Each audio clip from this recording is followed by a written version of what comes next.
এটা হলো এনায়েতপুর খাজা বাবার দরবার শরীফ। এখানে অনেক বড় স্পেস, অনেক বড় স্পেস। 5টা গেট, 5 নম্বর গেটও আছে এখানে। স্পেস অনেক বড়, এখানে খাবার দাবার আয়োজন অনেক, অনেক লোক আসে, অনেক লোক আসে। মেহেদি, তুমি তো অনেক গরম বানাই দিছো।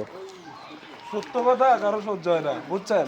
মাজারে আসে তো মেহেদি বলছে যে মাজারে সবাই আসে কিন্তু নামাজ পড়ে না। আমি এই সত্য কথাটা বলছি, কিন্তু কেউ উনি এটা নিতে পারে নাই, বুঝছেন? এটা ওনার ব্যর্থতা। ওনার ব্যর্থতা। গরম মাজারে হয়ে গিয়ে গাঁজা খাইতে দেখছি, খাই তো, মাজারের পাশে। খাই তো, অন্য কিছুও করে, বললাম না? অনেক অনেক অনেক অনেক কিছু বলো। সে তো আমার কিছু বলার নাই, সে তো গরম হয়ে গেছে। মনটা খারাপ। আমরা আজকে থাকতে চাইছিলাম কিন্তু পারলাম না, সরকারি এই কর্তৃপক্ষ আশরাফুল, নির্দেশে আমরা চলে যাবো এখন। আশরাফুল তো চুপচাপ।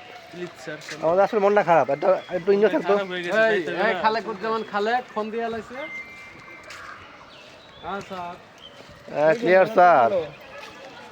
এ কুদ্দুস, আমরা তো যে মাজারে গেটে কুদ্দুসের জামাই আছে কিন্তু, ও কিন্তু কুদ্দুসের জামাই।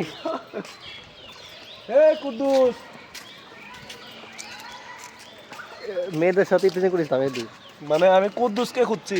আমি মেয়েদের নাম কি কুদ্দুস হয় জীবনে শুনছেন? তো তুমি তো কাকে রাখতেছো? এই কুদ্দুস, খারাপ।